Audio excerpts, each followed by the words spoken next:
because he has to bring all his books home because he's going to the next class tomorrow.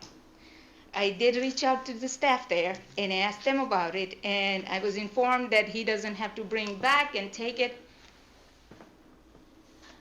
I personally make sure he has everything in his bag, Sure. but not all parents would be able to, not all teachers.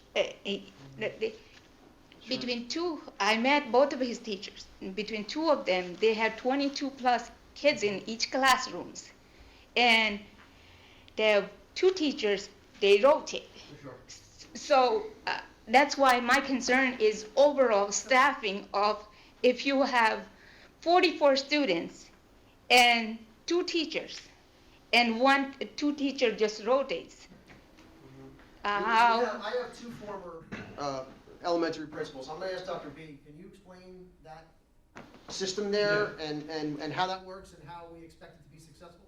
Okay, the grade 3, so you have, like in grade 3, there are basically 2 teachers in grade 3. So they really only have one homeroom. So each, let's say hypothetically your child is in 23 and 22. So the ones who are in 23, that's their homeroom, and the one in 22, that's their homeroom. So there's never a time when 44 kids are together at any single time. They just go from when A goes to B, B goes to A. And what So- about the materials, Bill? The materials should be and basically, they should be able to take their books with them because it's not, most of the materials that they're using, sometimes they leave it in the desk. So if they have an assigned desk in those rooms, they can actually leave those materials in that desk, so the students just moving themselves and not moving. And so a good way to help expedite movement in the building and to keep the kids from having too many books is that if kids have assigned desks, they normally will be able to keep those books there or have a bin or have a place in their classroom for them to do that. So they just move and take their backpacks and just take their. And that process isn't different because of any staffing issues? No. Right? That's been the same for a long time? That's been the same. That was, even when I was a principal at Grandview, Okay. that was the process. And it's sort of to help the students get ready for as they transition to Yes. the next school. It's all a part of the work. Thank Yeah, you. so I have seen both of his classrooms, Okay. and I have seen both of his desk. His Go Math book, he has to take home. Yeah. Every time he goes home. When he's supposed to start, for example, today he was supposed to go to room 22. Yeah. So Monday, Tuesday, Wednesday, he's in 21. And then Thursday, Friday, he's in 22. So those 2 days, he has to bring his book because he's not going to 21. Even though that's his homeroom, he's going to 22. So it's, you know, and I try to get information of schools and staffing and students per class and teachers, and I learned that this is not public, so I wasn't able to get that information. It's not public. Again, we have a policy that's no more than 25 students a class. So if you have 22 in both of them, then you're actually under what many other classrooms have. And that's been a policy for years. It doesn't have anything to do with the pandemic or staffing issues or anything like that. And the number of classrooms per grade, we could tell you that there's nothing that's private about any information. I try to get information per school. I want to know about the district, how many classes each school has Sure. per grade, and how many teachers per class. And I was told that that's not public, that's something cannot be shared with you, so. No, we'll take care of that. Okay. I have an email forwarded to me that was generated by you. Yes. I'll make sure you get some information. All right, thank you. You're welcome. So I'll give somebody else a chance, and if there's nothing, then I'll ask my second question. Thank you. You're welcome. Ms. Patel, thank you. Any other comments from the floor?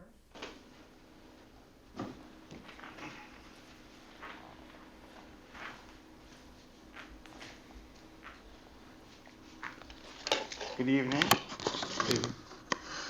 My name is Frank Barber. I live at 3 Jenny Place in Piscataway, which is in the Arbor section for all of you who don't know where that is. You said barber? Barber, like barber shop. Thank you. I have lived in Piscataway since 1989.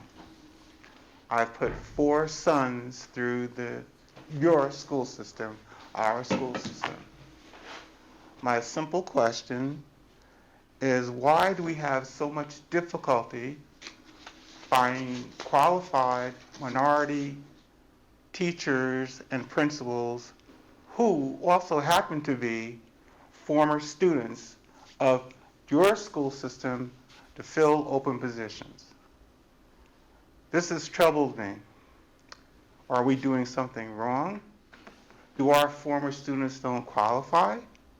What is the criteria that we're looking for? I've engaged Dr. Vitale, and we've had a very nice conversation about the topic. He's also suggested to me, he punted and said, well, I can't really speak about what HR is looking for. I've attempted to contact Director Kathy Sousa for over a month now, and we've played phone tag. We haven't been able to contact each other for whatever the reason. But it stands to fact, the reason is we have students who are going to graduate through our system who are qualified or who have graduated and are available, who have played football, Boy Scouts, Girl Scouts, and contributed to this society, who still live in the area but can't find work in our school system. We look at the municipality, we have former students who work for the township. We look at our police force, we have former students who are in those positions, but we don't find it in our educational system. So what are we doing wrong? What message are we sending? Are we telling our future students that, well, we really don't have a place for you because you don't cut it? We have to go outside, whether you're qualified or not. We just can't, So that's my issue. Mr. Barber, it's very nice to meet you finally. I know we spoke a couple times on the phone, and I'm glad you said that it was a nice conversation. I respectfully disagree that I punted, and I'll explain where I'm coming from. And Okay. again, we've had a nice conversation before, so. Your email and our first phone call had that question in it, but you were also concerned why your son didn't get a job here in multiple interviews. Sure. Basically, my conversation was, I've never interviewed your son, so I don't know how he interviews. I don't know anything about it. I can't really talk about an interview with his dad. And the question or my reasoning for talking to Ms. Suso was not that I don't know what our district's looking for, because I take a very active role in hiring, and we place a very high value on minority candidates as well. But my thing with talking is I don't even know what he applied for, right? I could look in Frontline and all our Apple Track and things like that. But if he never made it past the first interview, I don't have any control over that. And again, well, let me finish. I can't really speak to an interview that we had with your son. He could call and find out some feedback and things like that, the person he interviewed with. But again, that was the crux of your concern for me, right? Was you kept going back to my interview with my son, and why is he good for another district, but he's not good for your district? And I can't answer that. Well, Questions that I can't answer. So. I understand that, and my son is just an example. There's other former students who are educators and teachers right now that are a product of our school system, Point taken. all right? And they live in the area, but they can't get work here. My son is just an example. So, I don't know. Can we look ourselves in the mirror? If the police department can hire former students, or Mr. Talley can do it, what are we missing? What's the ingredient? We have all these advances, but where is it getting us if we can't hire our own? Thank you. All right. Thank you so much for your time. Mr. Young brother's name, I'm sorry, I came out the back. What's your name, sir? Frank Barber, How you doing, Mr. Barber? how are you? I'm Mr. Johnson. I'm probably the longest standing member here. Your concern is a true concern, but I want to tell you this. And I think Ms. Souza will tell you, former Ms. Director Keck, Dr. Anelli, I've always been a component about hiring, diversity hiring, not just African American, but of anyone that reflects the district. I think it's true of value that people need to see themselves. in doing so that we've had the highest administrative and minorities in the district and in the state. Now, I want that to also translate into the classroom as much as you. This district has taken it a long standing about not being the starting and stopping ground in a teaching district wanting people to be there. I can't answer to anything personnel, but this district has also went out to multiple HBCUs, gone to multiple districts and to the Middlesex State County, putting hirings in this place. But I do urge your son to get the feedback that you're asking for, because that is him as a man to demand those type of issues to find out why. I can't compare one district to another because it's not apples to oranges. Well, But like I do say said, my son, excuse me, like I said, my son is just an example. Okay. There's other former students. Could you please forward Yeah. some of that to the There's, board? too? there's other former students, so I'm just trying to indicate whether there's a criteria problem. Are we asking for something more or less? I mean, I don't know. But it's just interesting to me that these students, and I'm going to say there's a number about a half a dozen, can find work elsewhere, but they can't find it at home. It's just strange to me. You know, what better message can our current students see to have an educator instructing them who said, I sat in that chair. I'm a product of what you're a product of now. Right? Yes, And sir. I can mentor you because I went to Grandview, I went to Kanakamak, I went to Arbor. I know some of the same teachers. I got references from these same teachers who are still there, who love me, Thank you. right? It's powerful. But we seem to miss the boat on that for some reason. I don't know why. If it's good for our police department to have residents who are former students who work there, why can't it be good for our educational system? What are we doing this job for? I don't know. Thank you, Mr. Bowman, thank you for coming down, and again, it's nice to meet you. Nice to meet you too. Ladies and gentlemen, anyone else wishing to speak this evening? No, absolutely. So, I know thank you very much, everyone, for listening to us and giving us time. Like I mentioned, I read all the meeting minutes and all the videos and everything. I may not make it to every meeting, but I hear all good things about emotional, mental health, awareness, mind angers, all the activities that's being taken at different schools throughout different months.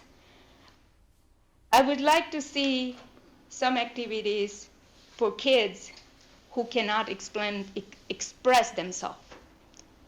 I haven't seen any activities for the kids who need a lot of repetition or enforcement to get the words out, who are at most risk of mental health and emotional and anger management.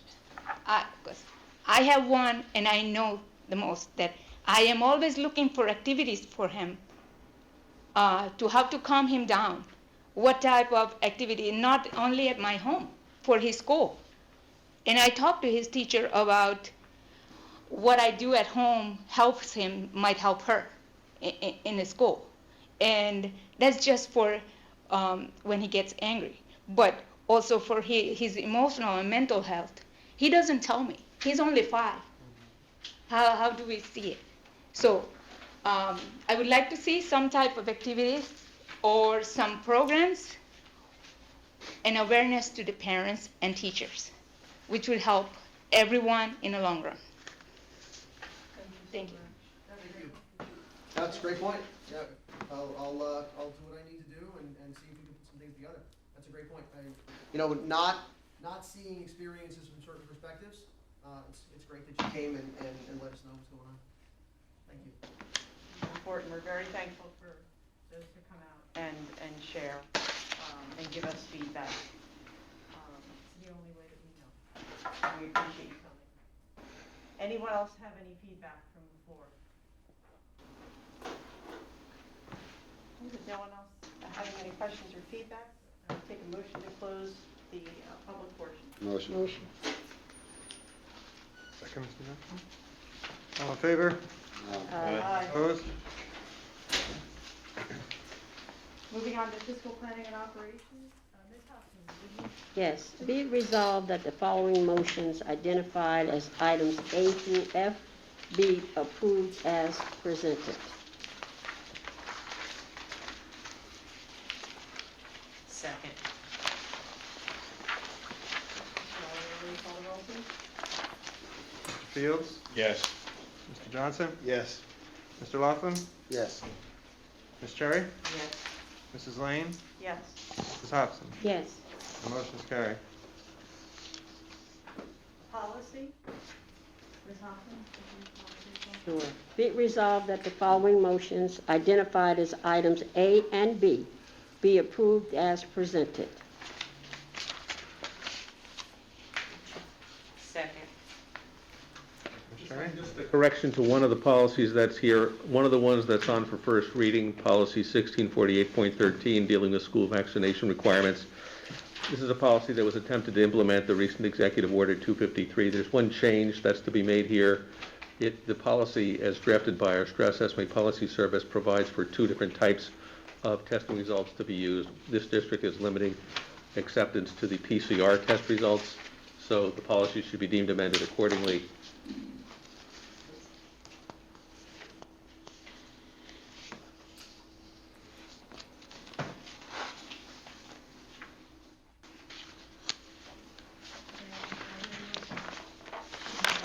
We have a motion second? Mr. Oliver, will you call the roll, please?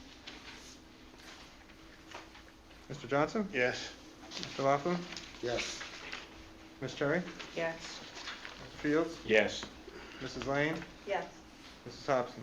Yes. The motion is carried. Curriculum, Ms. Cherry? Be it resolved that the following motions identified as items A through C be approved as presented.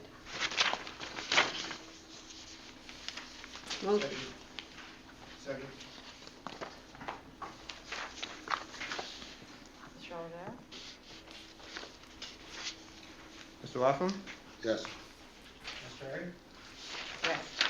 Mr. Fields? Yes. Mr. Johnson? Yes. Mrs. Lane? Yes. Mrs. Hobson? Yes. The motion is carried. People services, Ms. Hopkins? Be it resolved that the following motions identified as items A through D be approved as presented.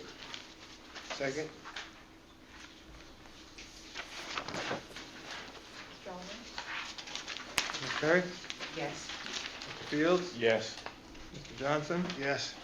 Mr. Laughlin? Yes. Mrs. Lane? Yes. Mrs. Hobson? Yes. The motion is carried. Administrative and auxiliary, be it resolved that the following motions identified as items A through C be approved. Second. Mr. Oliver? Ms. Cherry? Yes. Mr. Fields? Yes. Mr. Johnson? Yes. Mr. Laughlin? Yes. Mrs. Lane? Yes. Mrs. Hobson? Yes. The motion is carried. Thank you. We are at the point of the evening where we can discuss old business. Does anyone have any old business this evening to cover?